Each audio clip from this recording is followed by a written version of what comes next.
This is the Jeff Oravits Show.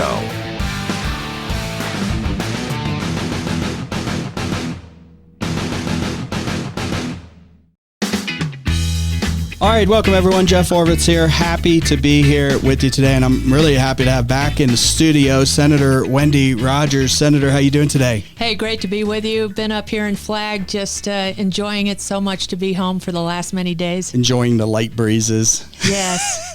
That northern Arizona wind. We hiked to Walnut Canyon, but Fisher Point overlook yesterday. Oh yeah. Hardly anyone else on the trail. 8 miles out and back.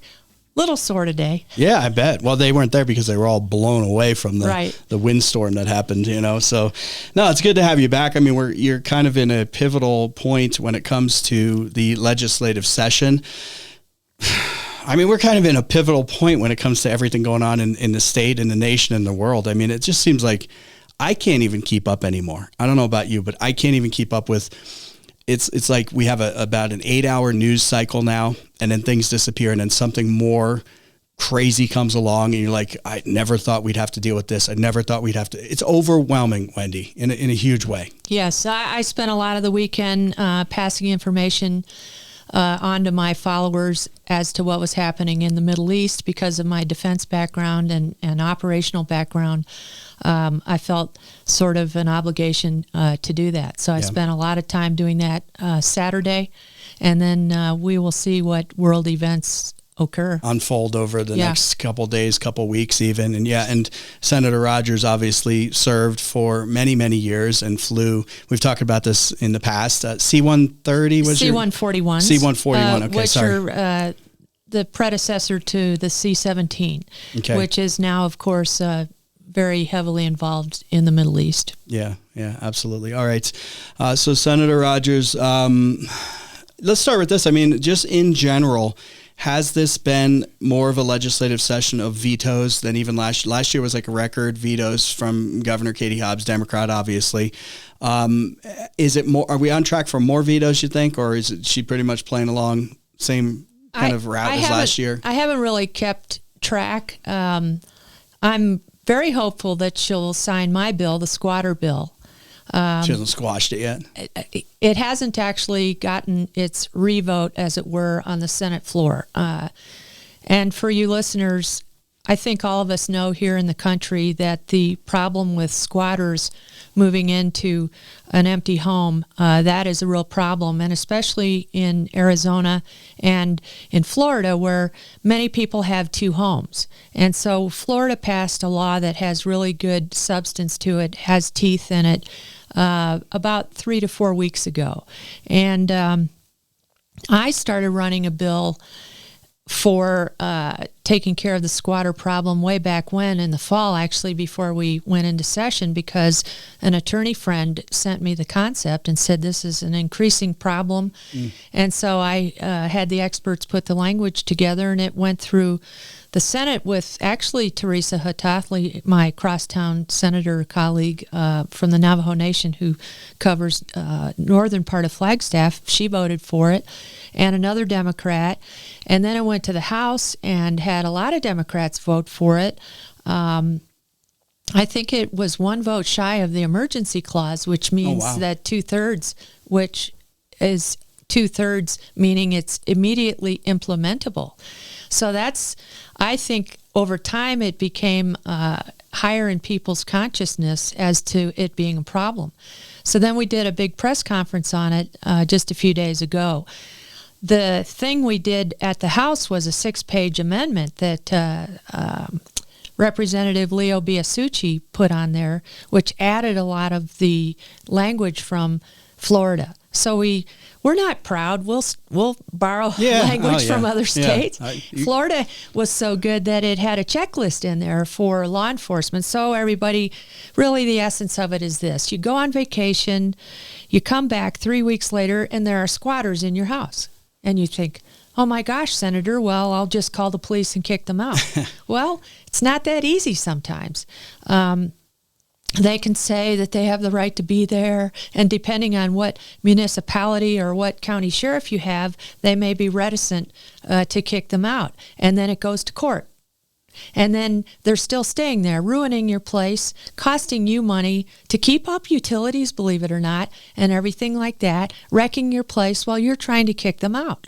It's unbelievable. And you're spending money on lawyer bills, right. legal bills, all that, yeah. So my bill says, oh, no, they need to be kicked out right then and there. In fact, if you want to keep the police there to sort of hold your hand and give you some top cover while they're being evicted, you can ask them to stay, and the police, depending on what municipality it is, could ask you for some pay for them to stay there to watch over the situation. We put that in the bill. This negates the need for you to go to court to kick them out. Let me paint a picture here then. Okay, like you said, you go away, you come back, and somebody's just in the house. They're not a tenant. They're not covered by the Arizona tenant law, anything like that. They're not a holdover. They're not somebody who their lease expired. Different body of law. Yeah, these are people that just, like, I'll just use me as an example. You're out of town. I go into your house, and I'm here. And you move your furniture in and your I'm kids? getting Amazon packages. I'm watching TV. I'm having a good old time. You come home, and there I am, eating potato chips, watching your cable TV or whatever. And you come home, you're shocked. But in some places, even in Arizona, this has happened where you call and they say, no, that we can't just kick them out. Well, in Arizona? It's happening across the state. I can't pinpoint which places are stricter than others. Okay. We're doing this to protect not only the public, but we're doing this to help the police. And in our case, in LD7, I have 4 county sheriffs that I talk to. And so I coordinated with one of them in particular, Navajo County, who I know really well, and got his input. But this protects them. All they need from you, me, the homeowner, to kick you out is an affidavit. Saying this is my home. Right. And we list the criteria in the bill of what the affidavit has to say. Now, the phony tenant can produce a dime store fake affidavit, and that would have to be worked out. But if they do that, that's a crime. They're committing some kind of fraud or something, I would imagine. Okay. And so the other challenge I got from some Democrats was, what if there's a domestic partner relationship and the guy wants to kick the gal out after 10 years and he weaponizes this law that you're doing the bill for to kick her out. We have strict exclusions for that so that it can't be used to kick out a domestic partner. Okay. All right. So it sounds like you got it covered, and it sounds like you have something that we could truly call a bipartisan bill. Because every once in a while you get these bipartisan bills and it's like one person flipped over. Usually it's the left. They get one rhino Republican to flip over to go with them, and we passed this huge budget with bipartisan, and it winds up being one spend happy Republican. And to be honest, to sort of speak to how the sausage is made. I mean, at the 11th hour, we're meeting just one day a week now on Wednesdays, and so Monday of a week ago today. Senator Rogers, we have these people who are against it, and they want the constables to be able to evict people in this scenario. And I said, okay, to the lawyers at the Senate who are helping me with the language, I said, ask the Constable Association. Well, of course, the constables said no. And we don't have enough to deal with this. We have enough to deal with. Yeah. And they're not law enforcement. And so we dutifully went back to the naysayers and said, we did what you asked. We asked the constables, and they said not only no, but heck no. Okay, so are we good? I mean, this is what goes on back and forth. Back and forth. Why are you only doing every Wednesday? What's going on there? Well, we're pretty caught up on bills, so all that's left is a few contentious issues, which you and I will speak to here in a moment, but otherwise the budget. Okay, so working out that final stuff. Yeah, and the governor has to work with us on the budget, and she has begun working with us on the budget, but it's been a kind of a delayed thing.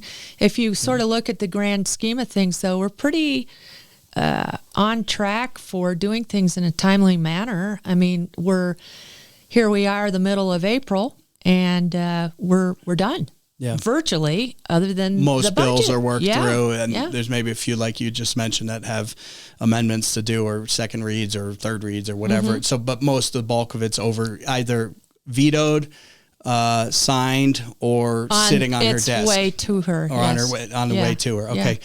All right. Well, Senator Rogers is with us, and this is the big issue of the session really now. This is a big issue not only in Arizona but around the nation, and obviously it's the abortion issue. The Arizona Supreme Court came out with the ruling that Arizona's 1864 abortion, we're talking pre-statehood territorial days, in short, that basically abortion's illegal almost in every instance except for, I think, the life of the mother. Life of the mother. I don't think there was a rape or incest clause in there. In the 1864 law. So this dates back to, Roe v. Wade, then the Dobbs decision, which put abortion back to the states, which is, quite frankly, where I think it belongs. I think you're the same way as far as the states decide. Well, where I am is this. First of all, for all the listeners, this isn't an area that I typically opine on publicly that much. But suffice it to say, I am 100% pro-life from conception. And so when this decision came out by the Arizona Supreme Court upholding the 1864 territorial ban on abortion, I said that I believe that the court got it right, and I agree with its decision. Now, this will come up here midweek. Here we are earlier in this week. Midweek, we will go back into session. So the question is, what will the House do? What will the Senate do? Because there's this hue and cry to repeal. Well, there was a quick session or meeting that happened last week where there was a push, and I think one Republican came on board and said, let's vote this, let's repeal this 1864 law. And then the session kind of devolved real quick, I guess. Was this in the House or the Senate? The House. Okay, and then they started yelling, the Democrats started yelling, and then it was adjourned, and it all fell apart, made national headlines once again. Right, so we over at the Senate were aware of this. We were getting snippets of it. We were in a closed caucus meeting amongst ourselves, we 16 Republican senators. And these meetings are very helpful because it enables us to hash things out in a non-attribution setting. And we're very united and loyal to one another, to not backstab one another in the public. Can I add that? You guys have been tight this year. Yes. The House and the Senate has been. Well, the Senate in particular.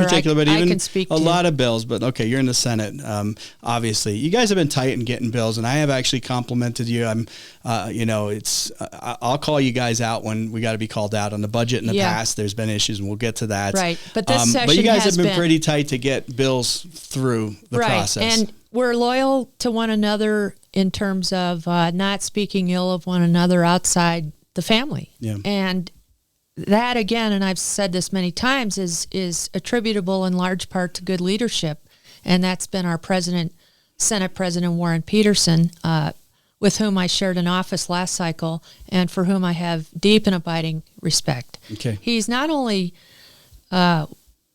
wise, but he's a gentleman, and he's got great dignity and aplomb. And first time I met him, I knew that. I was down I think I sat down at opening day, maybe as a guest of yours, or I can't remember. And he took me around. He didn't really know me, and he was very open and cordial and nice.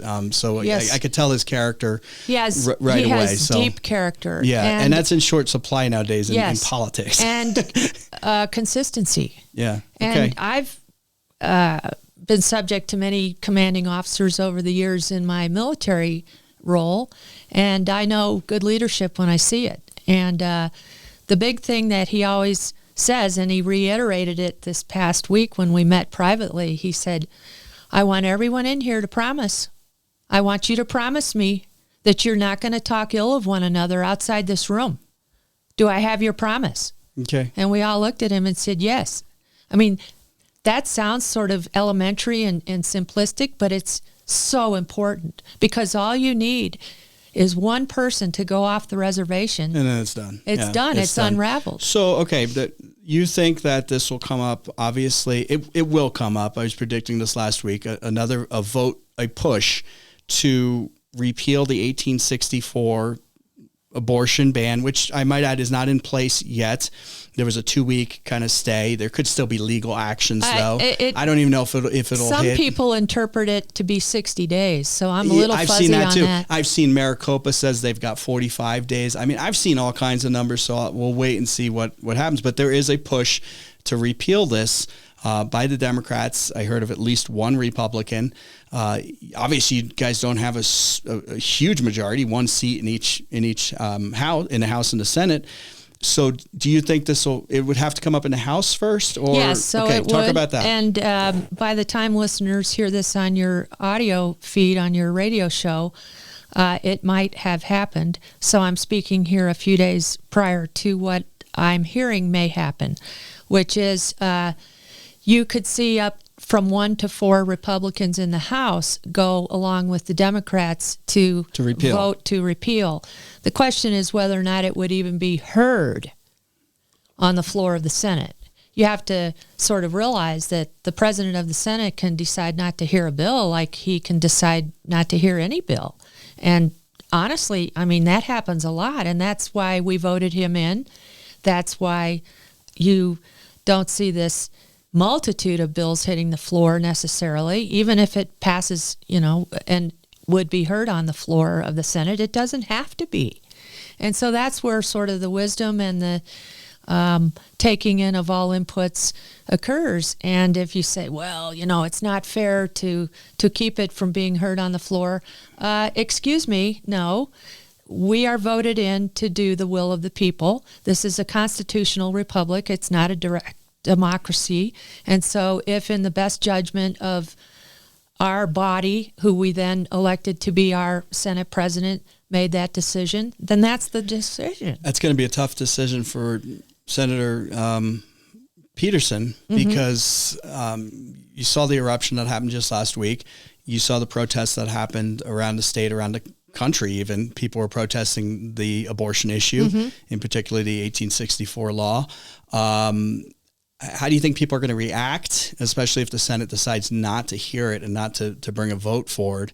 And where would you be? I mean, where do we go with this? If it got brought to the Senate floor, I would not vote to repeal. Okay, you'd keep the 1864. I would not vote to repeal, and I would submit to you and the audience that most of my colleagues agree with me. Okay, so we'll see how it plays out. Yeah, and it really comes down to, do you do what's right or do you do what's popular? And I understand that some people feel like, well, I have to do what I can so that we can win, because if we can't win, then we have no power to do what's right. I've heard that argument. I understand all that. It's very complicated. But I know that I, Wendy Rogers, will do what my family and I have committed to do, which is to uphold life. Yeah, and you've heard the sides of this all over the place. We even talked about it last week when this decision came out, as far as the political side of this, which is the group that's out there right now that claim they already have 500,000 signatures and their deadline's July 5th to put abortion on the ballot here in Arizona, which, and I've tied like Center for Arizona Policy on. We've spoken with Kathy Harrod about that. And I just got an email, interestingly, you should bring that up, an hour ago. Yeah. I just got an email, and I'm sure she sent it in particular to each of us one at a time, that said, rightfully so, hey, Senator, you filled out this survey 2 years ago when you ran, and you said you would uphold life 100%. We expect you to stick to that and to not vote to repeal this law, just so you know. And of course, she's very correct to put that on me. And as I've just now said on the radio, that's what I will vote. Okay. A final one on this, Senator Rogers, is if it does come up, or if the Senate doesn't vote on this or votes it down and votes not to repeal, for example, we don't know what's going to happen. We don't have a crystal ball. And then we get to November and the pro-abortion groups put this on the ballot, which is nearly you can get an exception and do late-term abortions. You've read and heard about the proposed constitutional amendment in the state. would there be second thoughts there, or is there a push to get something else on the ballot? We've heard that spoken about a lot. That has been talked about, and for the listeners to understand what Jeff is referring to, that would be some sort of, say, for example, 15-week ban or 6-week heartbeat law, bill ban, which would be a supposed measure put on the ballot as put forward by the House and Senate that would not require the governor to sign to be able to be put on the ballot. I don't know. Yeah, we don't have crystal balls, but I'm just trying to spitball this all out. Those kinds of things have been floated around. Yeah, okay. Yeah, I've heard about them. Okay. All right, and we're talking with Senator Wendy Rogers, represents Legislative District 7, a quite sprawling district throughout northern Arizona, but man, this thing goes all over the place. All the way down to Oracle. Yeah, this thing is huge. I was in Florence last week, and one of my helpers is going to Kearney tomorrow to represent me to speak with the mayor, because we flew some flags for him over the Capitol and sent them back, and she's gonna go talk to him and get some inputs back. I know all these people, and it's funny you mentioned that. Over in Williams, I was approached 6 weeks ago saying the Department of Forestry and Fire Management is clear cutting juniper and pine near our properties, and we 250 families north of Williams really have a problem with them not collaborating with us, not warning us, not taking any input from us. And we know that they're up for renewal for 8 years, so we want to make an input and let them know that we're not happy with their modus operandi. Just cutting it all down, without conferring. There's probably quite a few that need to be cut, but you don't want to go in and wipe them all out. I heard about this because it was a House bill, and I heard about it, and they came to me, and boy, they got the right senator, because I raised holy heck and came out to see all that property on a Sunday, my husband and I. They took us to all these different areas. This was about a month ago. Yeah. And then they came down to the Senate to testify. They got a hotel the night before. They came down and they testified in Natural Resources Committee. I don't sit on that committee, but I was available. So I was with them in the audience, and I stood up and testified for them, and then each one of them testified. And then the chairman, who is my colleague, Senator Sina Kerr, who owns a dairy farm in Buckeye, took me aside, and she said, "Senator Rogers, we're not going to change the law, but this is what we will do. Let's have DFFM do a memorandum of understanding with these families." I said, "Great. How do we do that?" She said, I'll have the staff help you on that." So this was a little nuanced way to approach it that I wasn't familiar with.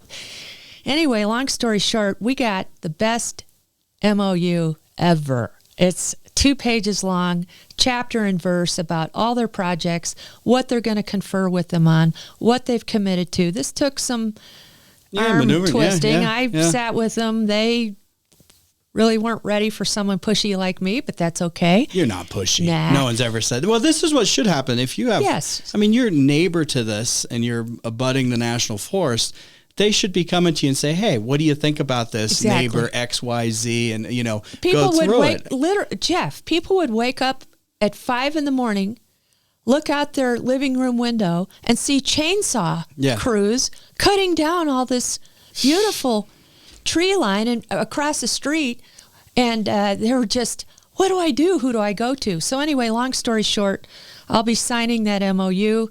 The folks in Williams are very pleased. And my hat is off to Deborah and Bob Grossman. They were the leaders of this whole movement. Martha, their friend, all 3 of them came down to testify. They're very smart people, very educated people. They're reasonable, though. They understand. They know their area. They know their neighborhood. Yeah. And this was the right thing to do. It was a way to sort of codify an agreement. And then I'll just end with this. The staff guy who worked all this, Grant Hanna, who's so wise and so gifted, he looked at me and he said, "Senator, I have to just tell you one thing." I said, "What?" He said, I've never seen an MOU drawn up with this much detail. I hardly even ever an MOU, memorandum of understanding, to begin with. He looks at me and he goes, usually it's just a handshake. I said, oh no, we don't do handshakes on stuff like this. No, it's too important. I wish we lived in that world, but we don't. And you're going to want that in writing. Exactly, right? Because someday I'm not going to be here. Yeah, and you want to be able to reference back. He's not going to be here. But those families will be here. I always used to say that in my council days. I was like, I know what you're saying to me right now, but I want to see it word for word in writing because you may not be here. I may not be here. We won't be here. Right. And then somebody will come along and say, hey, here's how it's written. And you say, well, that wasn't the intent. Right. And so you always need it clear and in writing going forward. All right, let me ask you about this. And Senator Wendy Rogers is with us. And I mentioned how big LD7 is, although not directly connected to the border. But really, no matter where you live in the country at this point, no matter where you live in the state, you're a border state, a border community, because it's truly flooded over, and it's been, quite frankly, just an invasion that's going on. I don't know how else to word it. This is a huge issue that Biden has let run wild. I don't know what the numbers are. I don't trust any of the numbers coming out anymore, but we are at the epicenter of this. And if you think it's not impacting even central and northern Arizona communities, it is. It is. You're hearing about it. What are we doing as a state in light of a federal government that's not doing one of their core one of the things they should be doing, and they're failing at in an epic regard? What are we doing? What can we do? Well, it's up to the states, really, to protect themselves if the federal government won't. And so we have run many bills. Janae Shamp, my colleague over in the western side of Maricopa County, ran a really great bill that basically said if you come over our border, you have to come through a checkpoint. And as such, you could be turned away if you're not legal. Well, of course, that got vetoed. So we've had other bills like this where the state sort of takes control and does the right thing. There are more bills like that coming. We want the governor to do the right thing and sign one or more of them. We're giving her that chance. Okay. If she does not, then we will have to resort to other measures. Okay, what are the other measures? Do you care to say? You got yourself in that trap right there. Look, I've seen a lot of bills this time, or not bills, but I've seen a lot of things that are being sent directly to the voters. I don't know how many are actually on. Oh, there are so many. What is this election going to look like? Is this going to be like an Egyptian scroll? Yeah, it's funny you say that because these are called Senate Concurrent Resolutions, SCRs, or House Concurrent Resolutions. And by the state constitution, just so everybody understands, the governor doesn't sign these. They can go to the ballot just by virtue of having gone through the House and Senate. And of course, the Democrats, the side opposite, wax prolifically on, this is so hard for the voter. He or she's not going to be able to divine the intentions of all these resolutions. And it's going to be 2 pages of ballot front and back. They don't have much faith in the voters, apparently. Are we not smart enough to be able to read and figure this out? But this is what happens when you have a governor that runs off the rails. Yeah, look, Senator Rogers, if you as a voter can't take the time to read the couple pages, I'm not a big advocate of high voter turnout. I'm a big advocate of an educated voter turnout. Because this push to get everyone to vote all the time it's like, if you're not going to take the time to read the initiatives or whatever you're calling them, the potential laws that you were going to put in place by voting on it, then don't vote on it. Right. But I have some faith in humanity that we can still read through things and take the time and not binge watch something for one night and be glad we stuff. have this option. Yeah, a lot of states don't. The forefathers in Arizona thought about this, because when I got elected, I had no inkling that this would become such a tool. Instrumental tool. Okay, so do you even know it's going to be a couple pages? So it's going to be different. Probably different. Well, there again, not all of them are going to make it to the ballot, because not all of them will come to the floor. Okay. Because, again, the Senate president has that power to decide which ones go the distance. Okay, and we probably won't know till we probably won't know till the summer when it all gets, whatever the deadline is, and I don't know what that is. I know the primary now is July 30th. So sometime after that, we'll be looking at what's on the general ballot, which candidates are on the general ballot, you name it. But it is interesting because, I mean, she's on she will veto things like she vetoed one. And I was just talking about this earlier on an earlier program. Protesters blocked the Golden Gate Bridge in San Francisco, right? And there was a bill down there that I think she vetoed that would have stopped protesters from blocking highways and bridges in Arizona. I'm like, look, you got a right to protest. You got your First Amendment right. But it's you unsafe. don't have, but you can't block a highway. Yeah. You can't do stuff like that. Like when she does things like that, although I saw she finally supported the so-called tamale bill, which is just, come on. This was an easy one. It was even bipartisan. She is veto happy. She's vetoed more than anybody else. Yeah. And she's proud of it. Yeah. So we'll see what happens with, I can't wait to see the scroll. What do you think about the, let's get to the budget, and then I want to end with the election. And we're talking with Senator Wendy Rogers of Legislative District 7. What do you think about the budget? I mean, that's the big thing. You mentioned that. Well, they're coming to the table. Okay. Again, it's a matter of what we're protecting from being cut rather than what we can spend. Mm-hmm. So this is a whole different dynamic than it was last session. Yeah. Last session, I got a lot of projects for our district. Up here, $9 million for Flagstaff flood mitigation, $2.2 million for a bridge down in Superior, money for Kearney, Hayden, and Winkleman in Pinal County. I'm trying to think of what else. A lot of infrastructure this stuff. Year, not the same. Well, I'm being a little innovative on that. I'm big on infrastructure. We really lose out if we're not Maricopa County on roads. Oh, yeah. So I went. What do you mean? The roads are fine up here. Yeah, right. Yeah. So I went to the budget guy, our geek, and I said, wait a minute, doesn't ADOT have this, what I call this amorphous pot of money that they just sort of hold back? And I want some of that money. I want that for my district. I want to call that money that I'm holding back for my district. I want you to do that for me. And so I gave them a list of some projects here in Flagstaff. There's a big project going in, what's the name of that neighborhood near us where it needs the traffic light? Anyway, there's a need for a traffic light at Woody Mountain Road because of a huge complex going in of 250 homes. There's no traffic light there. It's going to be a disaster. Backed up. Yeah, something Sky is the name of the... Timber Sky. Timber Sky, sorry. Yeah. So I was talking to Lori Matthews, Miranda Sweet, Becky Daggett. Hey, are you guys going to support a traffic light? They said, Wendy, I have a good relationship here with City Council.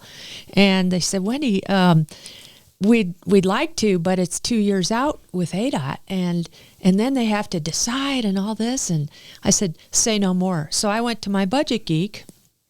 And I said, I want money for Woody Mountain traffic light. I want money to fix Route 66. I want. And I just got in his face, and then every week when we have our little closed caucus meeting, I get in his face also. So he sees me coming, and now, he's got all this written out. The squeaky wheel. Yeah, he's working with ADOT. And then, the Native American San Carlos community came to me. Rogers, the state route near us has a disproportionate number of accidents and deaths, and if we lose someone in our community, from our community, that has a disproportionate impact on us. We need to work with ADOT, so I've been beating up ADOT on that for them too. Okay. So ADOT is my sweet spot on where I'm trying to get some things in, and I'm trying to sort of work around this. Instead of getting money allocated, I just call it, I'm protecting it. I want that money, and I want to protect it, so I don't care what verb you use. The bottom line, though, is that something's got to give. We had the highest budget ever last year under Ducey. Then we had the second highest last year under Hobbs. And then this year, the projections are it'll be the third highest ever. But still, it's going to be a couple billion, so they say, short of what it was. Right. I don't call this a disaster, though, because we've seen the budget double in like a 10-year period. We're in the great doubling right now. So if it has to cut back a couple billion, something's got to give, though, and some projects are going to have to go. Well, none of my projects that I got money for last time are going to go because they said, what do you want to protect? You have so many millions that you can protect, and that's inviolate. They won't take it. And everything I got allocated last cycle, year? I said I wanted in Wendy Rogers Protection Fund. Okay, and then is this a real thing? Yeah, it's the Wendy Rogers force field Protection down there. Yeah, okay. And we all have our little protection fund. Okay, it's $45 million, just so you know. Well, I had about, as I said, an extra gap. I don't remember what it is, 15, 20 million. I said, well, that's where I want ADOT money, and we'll just call it part of Wendy Rogers Protection Fund. Where does it give, though, then? I mean, well, I know it's a long budget process. We have NACOG, which is Northern Arizona Community of Governments. Council or what? of Governments yeah, and that's got these transportation. So like Mayor Don Dent over in Williams, he says, I want this project for Williams. All these people have told me in Snowflake, Taylor, and Sholo, I have like 5 projects from NACOG, including the Williams project, right as my top 5. I keep hammering on that also. I've had them in my office. I've given them that booklet that shows that. So those are my priorities. And if you call it Wendy Rogers' Protection Fund or you call it whatever, I'm getting my hand right in the cookie jar, getting as much as I can for our district. Okay, but something's got to give somewhere in the budget. Well, hopefully it's not my stuff. Okay, let's say it's not. But what if all your colleagues say that? Well, what gets cut in the process? I fight. I don't work for them. Yeah, I fight I can for see you. that. I can see that. But $2 billion was the last estimate I saw that has to give from where we were the previous budget cycle, which I'm fine with. Yeah.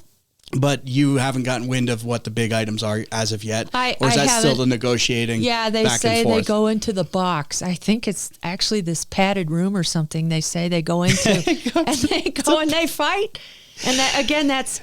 It's. I don't advocate for fighting or violence or anything, but you wonder sometimes on the world stage if you just get some of the leaders together and say, why don't you guys just go into cage match and we'll see what the outcome is here.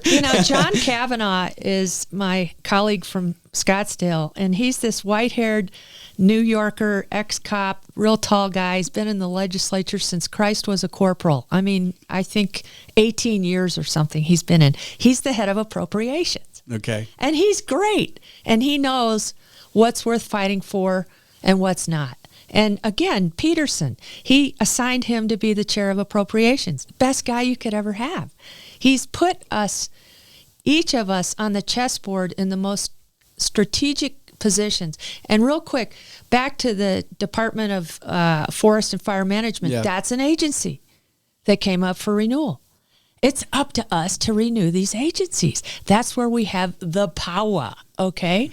So the governor has to end up signing it when the House and Senate decide on these agencies whether or not to renew them. And oh, by the way, if we're going to renew them, we want to change this part of the agency and that part, and we don't think they should have this amount of overreach on this certain profession or that. Okay. Drives them crazy. It's so funny. They come to testify and we go, oh, no, you're going to be put on a probation. There are like 5 different gradations of probation. I think they should all be put on probation. Oh, my gosh. And then we should get the feds, and we should put a lot of these agencies on probation. The whole thing should be put on probation for the next couple of years. This could be a whole nother show, but when they come to committee, I'm on the government committee, okay?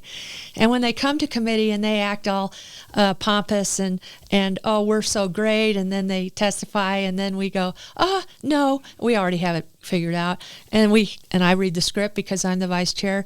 And in one case, one agency, we had this certain probationary status. We put them on, and I read it. You would have thought they had been hit between the eyes. They look like a deer in the headlights. They looked at each other. I was watching all this. They looked at each other as if to say, what just happened to us?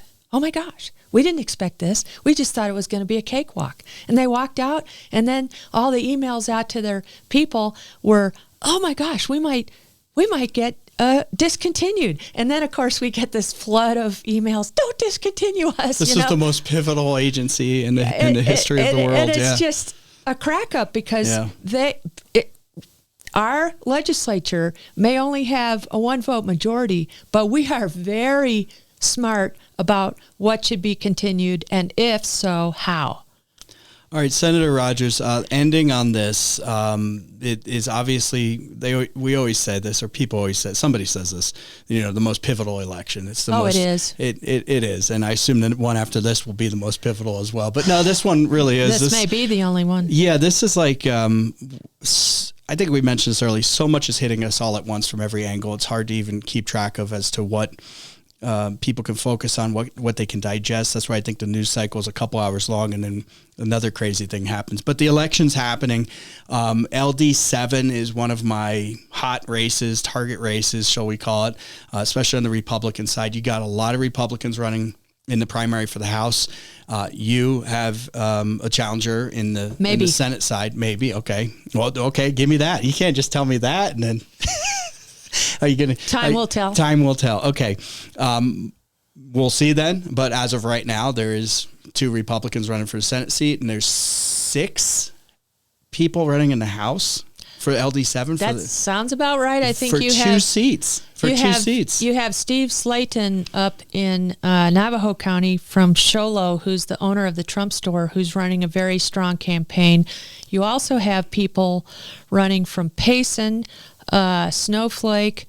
I don't know if anybody's running from Pinal County, but you have people down in Pinal County who I talk to all the time because when I'm in the legislature, I'm over at their meetings, and they think, wow, what's his name? The guy that was a House rep in Pinal County's running, John. Yeah, there's several. There's one incumbent, but then there's 2 other people who were previously in office, and then there's 3 newcomers, I guess, to the legislature. So it'll sort itself out. It will. And it's a huge district to travel. Yeah. I have my airplane. I obviously fly. Yeah.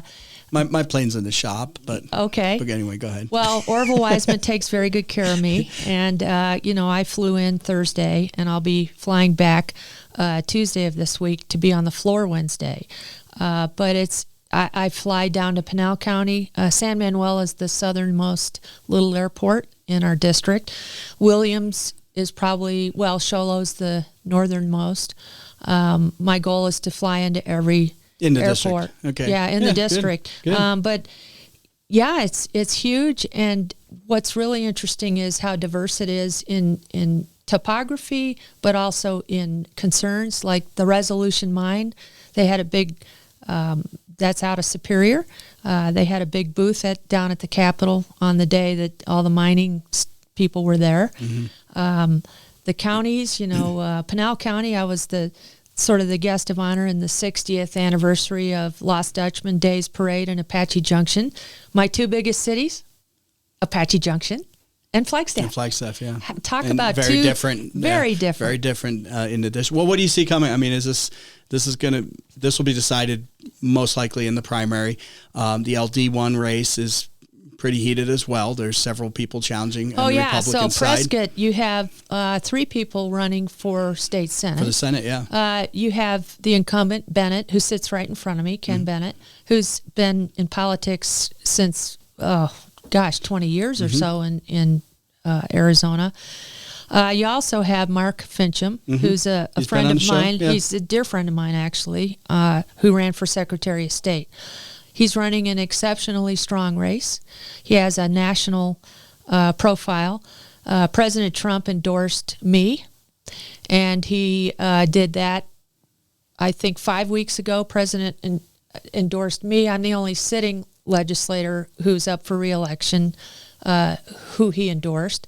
He also endorsed Mark Fincham then for state Senate. He endorsed, of course, Abe Hamaday running for U.S. Congress down in Glendale. 8, I think, or was that 8. Lesko's? Right, Lesko's currently seat. serving there, yeah. And, of course, Kerry Lake. And then I'm trying to think. And President Trump endorsed my good friend Sonny Borelli because he's termed out, but he's running for county supervisor over in Mojave County. Okay. And you might think, well, gosh, President Trump is endorsing someone running for a county seat. Hey, everybody, the county supervisors are very powerful. Yes, they are. Because they, in effect, run elections. And it's really important. I know we have a couple of Republicans running for Coconino County Supervisor. The former State Rep Bob Thorpe's running for County Recorder. County Recorder, yes. yeah. And I've been helping him, and he has no opponent, so he needs to be, preparing for the general. He'll have a Dem opponent. Yeah, and I just met a really interesting guy. I don't know if he's been on your show yet, B.J. Dempsey, who's running for county supervisor, who's a railroad engineer. Okay, we'll have to get him on. Yeah. Well, I'm going to try to get as many on as possible. It gets tight, and there's a lot of people running, so we'll do our best. All right, Senator Rogers, I guess good luck with the rest of the session. I'm sure we'll get you on again soon, maybe more towards when the session's out. Hopefully you're out and not in there until July again. But we'll see with the budget. If we only meet once a week, I'll be home as much as possible. Yeah, so. I have a couple of events, down in Phoenix. A lot of us here in Coconino on the 27th of April will be at the state GOP convention to select those of us who'll go to Milwaukee in July for the Republican National Convention. For the convention, okay. And I'm trying for that. It's kind of a once in a lifetime experience. It'd be an experience. But as a Trump endorsee, it would be my honor to sort of fulfill that whole trajectory. Well, I hope you get that, because then I can call on you to call in. Oh, yeah. From there. That'll be really great. And as I predicted a long time ago, Trump will be the nominee. Yes. But the process goes on, I guess. And we'll with him being in court and all this, it makes his profile go up even more. Yeah, they always, every time he's in court or at something, they always say, "Oh, this is it, this is it." I've been hearing that since 2016. Yeah. So the media, or I don't know if we can call them that, the legacy dying media, they keep pushing what they push, and we'll just keep ignoring them and pointing it out. He knows, he plays 5, dimensional chess. Yeah. He knows how to message. He knows how to interpret things for those of us who are just sort of watching from afar. But most of all, what always strikes me about President Trump is he's a man of the people. And all ethnicities, all walks of life, all socioeconomic levels relate to him like no other politician. He is truly a man of the people. My good friends, Helen and Steve Hagan, who run Wildwood Hills, worked for Trump when Ivanka was a little girl. And said, and have told me many, many times, how those kids, Ivanka and Don Jr., they weren't spoiled brats. They were pleasant, polite little kids. Yeah, they've had to work hard. And I've never had Ivanka on, but Don Jr. and Eric, and you could tell that they had to learn how to do stuff. Yeah, so you are who your kids turn out to be. Yeah, that's ain't that the truth, right? All right, Senator Rogers, best wishes to you. Safe driving and safe flying. Thank you. And one of these days we'll have to get you to get my son. My son Owen wants to be a pilot. Okay. So we got to get him up in the air. Well, everybody, just thank you for following me. Absolutely. Keep up with me. You can get my updates on wendyrogers.org. Sign up, first name, last name, email address. And then I'm pretty prolific in the evening on X, formerly Twitter, Wendy Rogers AZ, especially on all this international stuff that's happening. I'm probably your only state legislator who kind of keeps people up on that. Okay, sounds good. Appreciate it. We'll talk with you soon. Thanks, Jeff. Take care. Thanks for watching this video. Thank you to everyone listening on the podcast as well. Do me a favor right now. Please subscribe. I appreciate everybody that's doing it. Subscribe, and share with your friends. If you've already done that, leave a comment. That helps us out a lot, and we'll see you back here real soon.